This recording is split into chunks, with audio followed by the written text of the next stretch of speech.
A day like no other. The sun shone brightly on a crisp autumn day as the city prepared for its annual fall festival. Families filled the park, their laughter mingling with the sweet scent of caramel apples and the distant sound of live music. Children darted about, their faces painted with vibrant colors, while parents chatted and admired local crafts displayed in colorful booths. Amidst the revelry, 8-year-old Maya Anderson rolled her wheelchair along the path, her heart racing with excitement. Maya's bright blue wheelchair was adorned with stickers of her favorite superheroes, reflecting her indomitable spirit. Born with spina bifida, she faced challenges that would overwhelm many adults, yet she approached life with a determination that inspired everyone around her. Today was especially significant, as her father, Mark Anderson, a dedicated firefighter and a loving single parent, had promised her a day of fun at the festival. "Look, Daddy," Maya exclaimed, pointing toward a booth where children were getting balloon animals. Her excitement was infectious, and Mark couldn't help but smile, feeling a swell of pride for his daughter's resilience. He pushed her wheelchair closer to the booth, navigating through the crowd, marveling at how Maya never allowed her condition to define her. "Can I get a dinosaur?"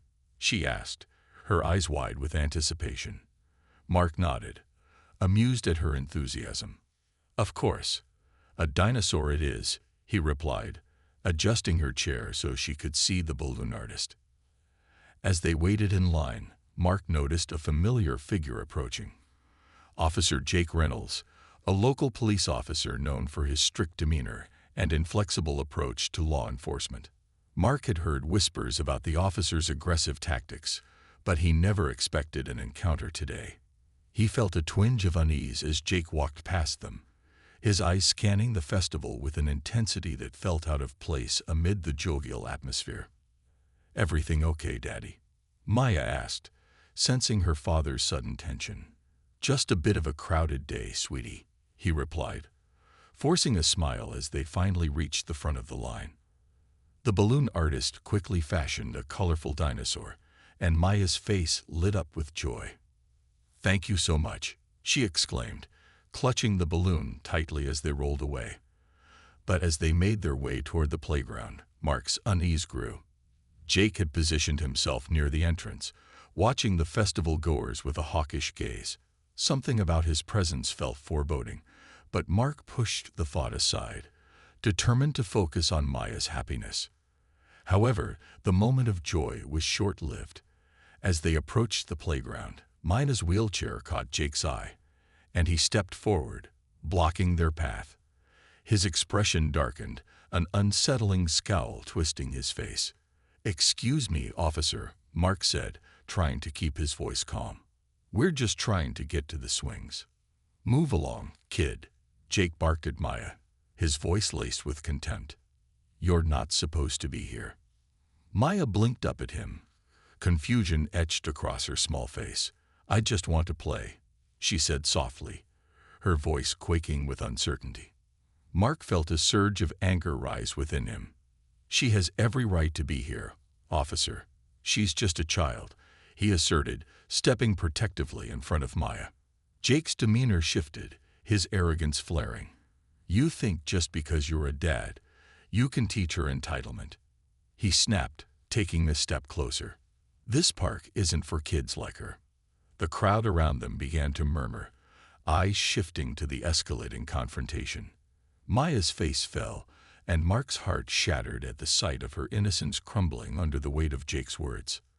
"Let's go, Maya," Mark said, gritting his teeth as he turned her wheelchair away.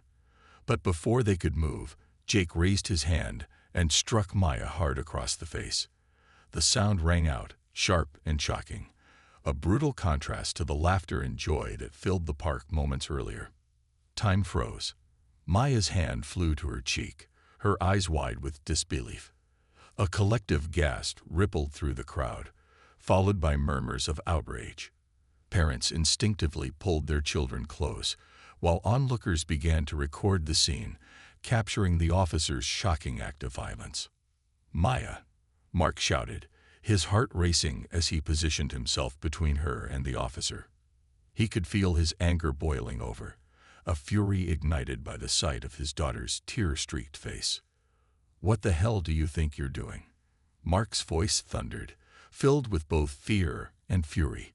He locked eyes with Jake, his gaze fierce and unyielding. "I was just teaching her a lesson," Jake replied defiantly, but the fear in his eyes was unmistakable as he took a step back.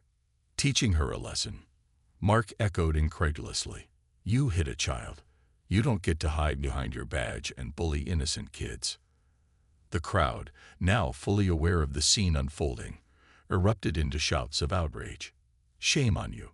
someone yelled, while others joined in, voicing their disgust at the officer's behavior. Mark glanced back at Maya, her small body trembling in her wheelchair, tears streaming down her cheeks. "Daddy, it hurts," she whimpered, her voice breaking Mark's heart. "I know, baby, I know," he whispered, kneeling beside her and wrapping his arms around her in a protective embrace. "You're safe now." But the fight was far from over. As more officers arrived on the scene, Mark stood firm, determination coursing through his veins. He would not let this act of cruelty go unanswered. The aftermath. In the days that followed the incident, the air was thick with tension and outrage. News of the assault on Maya spread like wildfire, igniting a firestorm of emotions within the community. Mark found himself at the center of a growing movement, fueled by the public's demand for justice and accountability. Every morning, he woke up to a barrage of messages, supporters sharing their own stories of injustice and outrage over the police's actions.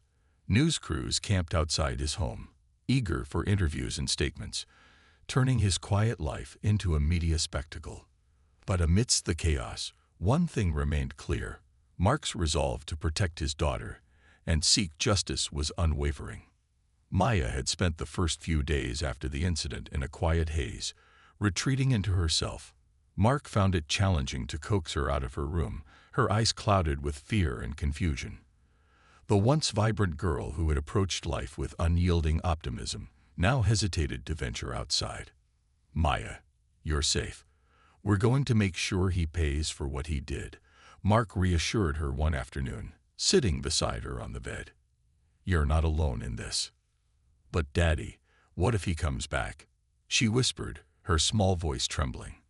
"What if he hurts me again?" Mark pulled her close, holding her tightly.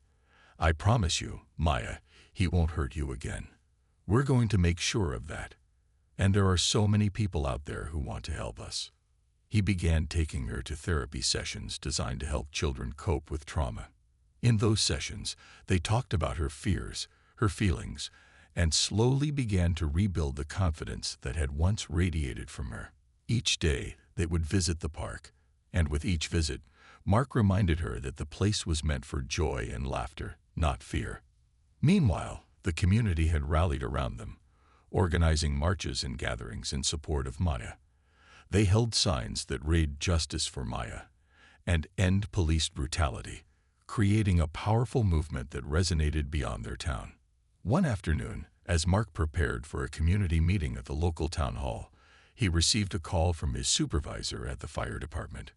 "Mark, there's been a lot of talk about what happened. The community is really behind you and Maya. They want to show their support." "Thank you," Mark replied, his heart swelling with gratitude. "I just want to make sure that what happened to her doesn't happen to anyone else. We need to hold him accountable." "Absolutely," his supervisor agreed. "We're looking into organizing a rally to bring more awareness to this issue. We'll need your voice in front of the crowd." As he hung up the phone, Mark felt a renewed sense of purpose. The support from the community invigorated him, fueling his desire to ensure that Maya's story would not fade away into silence. He was determined to create change, not just for his daughter, but for every child who had been made to feel small and powerless. On the night of the rally, the atmosphere buzzed with energy as people gathered at the park, now adorned with colorful banners and candles flickering in the evening light. Mark stood before the crowd, a sea of faces illuminated by the warm glow, and felt a rush of emotions wash over him. "My name is Mark Anderson, and I am Maya's father," he began, his voice steady but filled with passion. 2 weeks ago, my daughter was attacked by someone who was supposed to protect her. This is not just about one officer's actions. It's about a system that allows people to abuse their power without consequence. The crowd erupted in cheers, their voices a unifying force that propelled Mark forward. We must demand accountability. We must stand together to protect our children and ensure that they can play without fear of violence. It's time for change. As he spoke, Maya watched from the sidelines, her heart swelling with pride for her father. For the first time since the incident, she felt a flicker of hope ignite within her, a belief that they could turn this tragedy into a powerful movement for change. Rising tensions. In the days following the rally, the movement continued to gain momentum, but so did the tensions between the community and the police department. Mark found himself in the crosshairs of a storm that threatened to consume everything he held dear. As news outlets covered the story, they shone a light on systemic issues within the police force, prompting public outcry for reform. Activists and community leaders called for an independent investigation into Officer Jake Reynolds, demanding transparency and accountability for his actions. But not everyone was on board with the changes being proposed. Mark began to receive anonymous threats, warnings to back down, to stop stirring up trouble. Fear seeped into his heart, but with each threat, his resolve only grew stronger.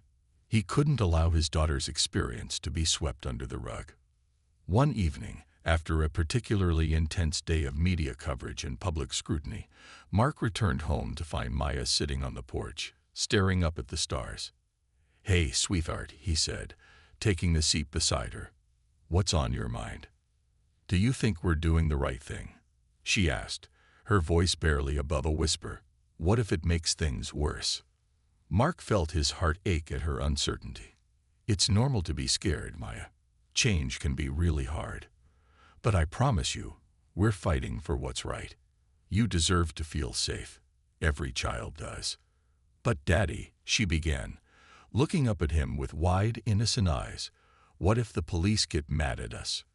What if they hurt someone else?" The thought gripped him with fear, but he forced a reassuring smile. "I'm not going to let that happen. We're standing up for you, and for all the other kids who've been hurt. We have to believe that people will listen, and that things can change for the better." Maya nodded slowly, but the uncertainty still lingered in her gaze. As they sat together in silence, Mark felt the weight of his responsibility pressing down on him. He was determined to protect his daughter, but he also understood that fighting for justice often came with a price. The following week, Mark received a call from a local news station asking if he would be willing to do an interview about the ongoing movement and the changes being demanded. He hesitated, contemplating the potential backlash, but ultimately agreed. As the interview aired, Mark spoke passionately about the need for police reform, citing examples of how children and families have been impacted by aggressive policing tactics. "We need to hold those in power accountable," he asserted, his voice firm. "This isn't just about Officer Reynolds. It's about a culture of fear that needs to end."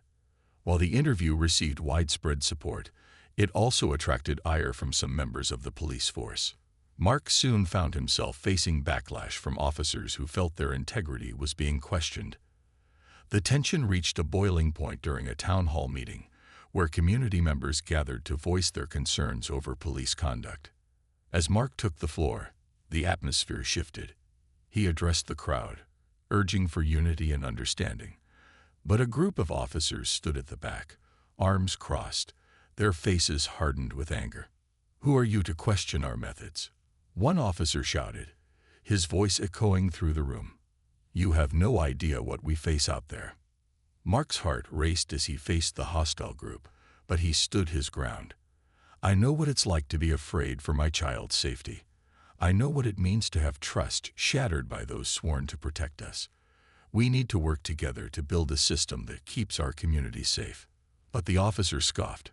"You're just a firefighter. You think you know better than us. This is a police matter." The confrontation escalated, and Mark could feel the tension in the room reach a breaking point. But just as the situation threatened to explode, Maya's voice cut through the noise. "Daddy," she called out, her small frame standing at the edge of the crowd, eyes wide with fear.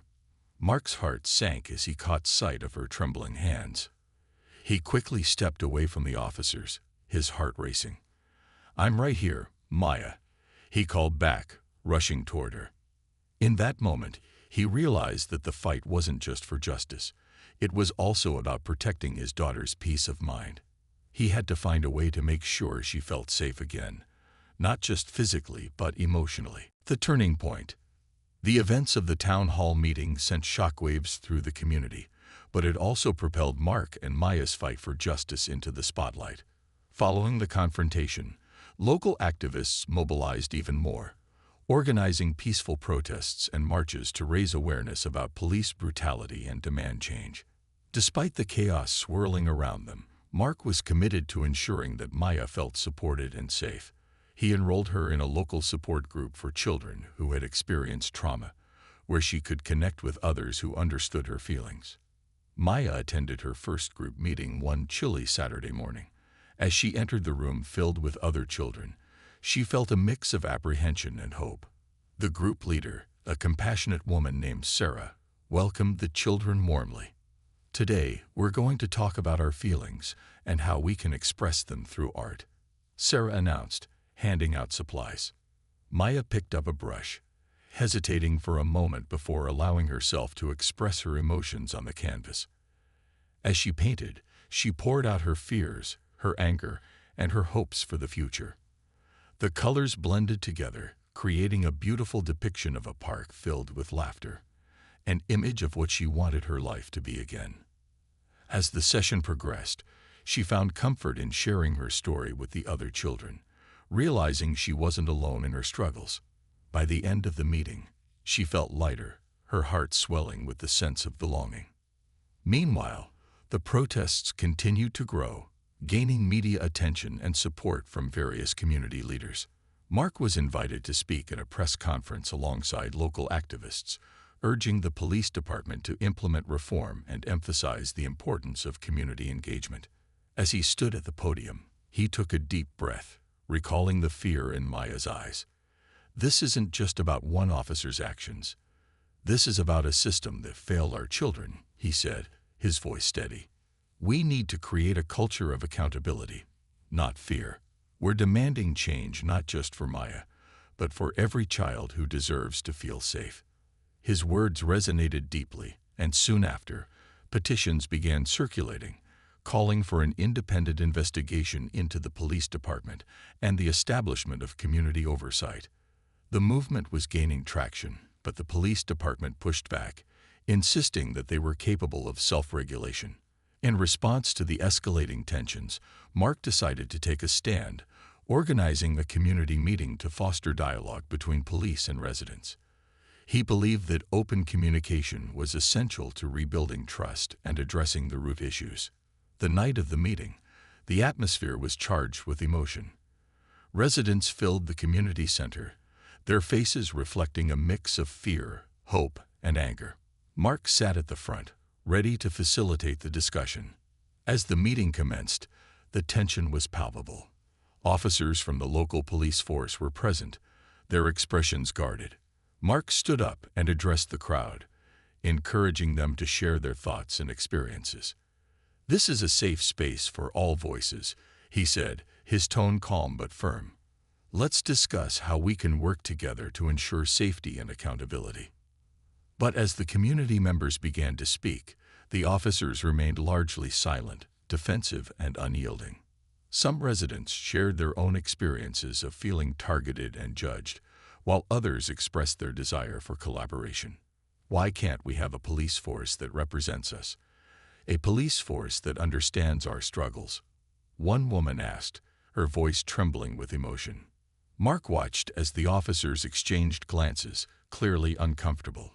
He knew that the changes they were demanding were not going to come easily, but he refused to back down.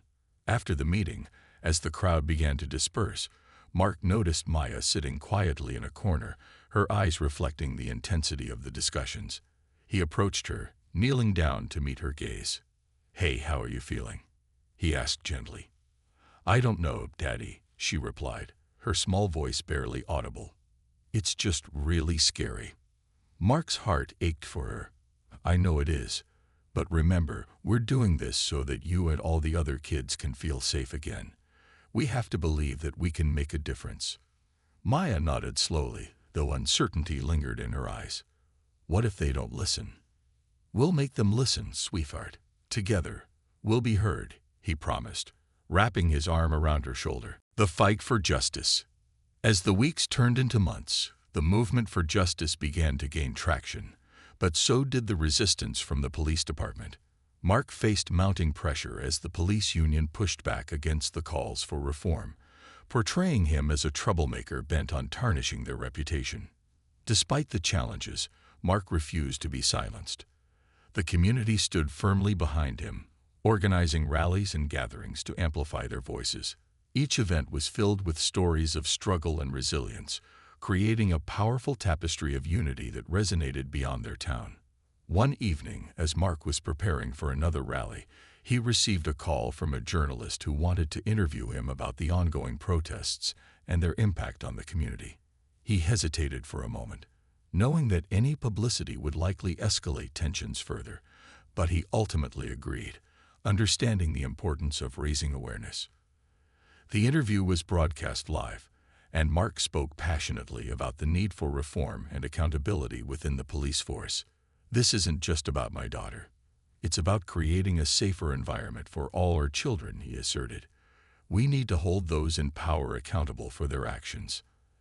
As the interview aired, the community erupted with support, sharing the broadcast on social media and rallying behind Mark's message.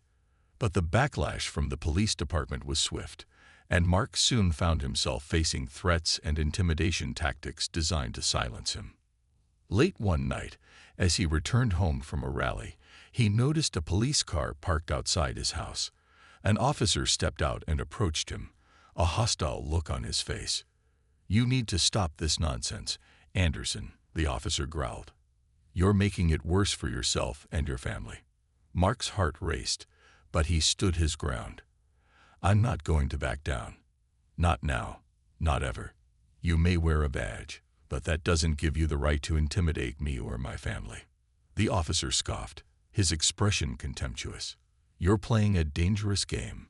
You have no idea what you're up against." Mark watched as the officer turned and walked away, anger boiling within him. He couldn't let fear dictate their lives. He had to protect Maya and ensure that she knew they were fighting for a brighter future. As the days wore on, the pressure mounted, and the community became increasingly divided. Supporters rallied around Mark, while others, loyal to the police, accused him of slandering the officers who had dedicated their lives to serving the community. The turning point came during a public forum organized by the city council, where community members were invited to voice their opinions on policing in their town. Mark decided to attend, knowing that this could be a pivotal moment for change. As he stood before the council, he could feel the weight of the room pressing down on him. He spoke candidly about the fear and pain that had permeated their community since the incident with Maya. "We need to create a system that holds officers accountable for their actions," he asserted. "We must protect our children and ensure that they are treated with dignity and respect." The council members listened intently, and for the first time, Mark sensed a shift in the atmosphere. Residents began to share their own stories, creating a powerful narrative that highlighted the need for reform. However, the police chief stood up, his expression steely. "We don't need to defame our officers to create change. We need to work together to solve our problems," he said, his tone condescending. Mark felt a surge of frustration. How can we work together if we're not addressing the underlying issues? How can we trust a system that failed my daughter? The exchange ignited a heated debate, but the crowd rallied behind Mark, voicing their support for his call for accountability.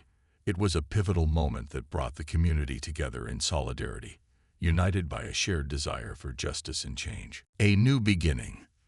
The months that followed were filled with tireless advocacy as Mark and the community fought for justice for Maya. Protests continued, and discussions surrounding police reform gained national attention. Maya began to regain her confidence, participating in events and sharing her story with others, her voice growing stronger with each passing day. As the movement spread beyond their town, Mark received a call from a national news network asking if he would be willing to participate in a televised panel discussing police reform. He knew that this was an opportunity to amplify their message, but he also understood the risks involved. "Do you think I should do it?" he asked Maya one evening, sitting with her on the porch, watching the sunset. "I think you should," she replied, her eyes shining with determination. "People need to hear our story, Daddy. It's important." Her confidence reignited his own, and he agreed to participate in the panel. As the day approached, Mark prepared himself mentally, knowing that he would face tough questions and scrutiny.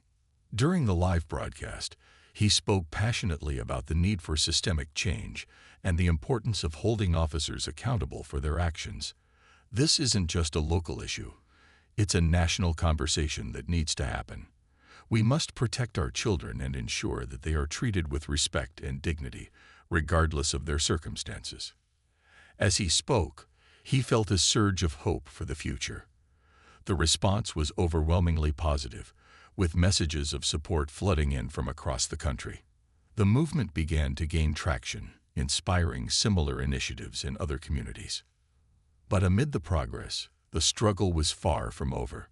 The investigation into Officer Jake Reynolds continued, and Mark remained vigilant, determined to see justice served. One evening, as they sat together watching the news, a breaking report came through. The investigation had concluded, and the findings were damning. The police department announced disciplinary action against Officer Reynolds, and he would face charges for assault and misconduct. Mark's heart raced as he shared the news with Maya. "We did it, baby. They're holding him accountable," he said, his voice choked with emotion. Maya's eyes widened with hope. "Does that mean he can't hurt anyone else?" she asked. "Exactly," Mark replied, wrapping her in a tight embrace. "This is just the beginning, but it's a step toward making sure our community is safe for everyone." As they watched the news coverage unfold, Mark felt a sense of relief wash over him. They had fought against overwhelming odds, and now change was beginning to take shape. The trial would take place in the coming months, and Mark knew it wouldn't be easy. But he felt ready. They had built a community that supported each other, one that demanded justice and accountability. On the day of the trial, the courtroom was packed with supporters, friends, and family.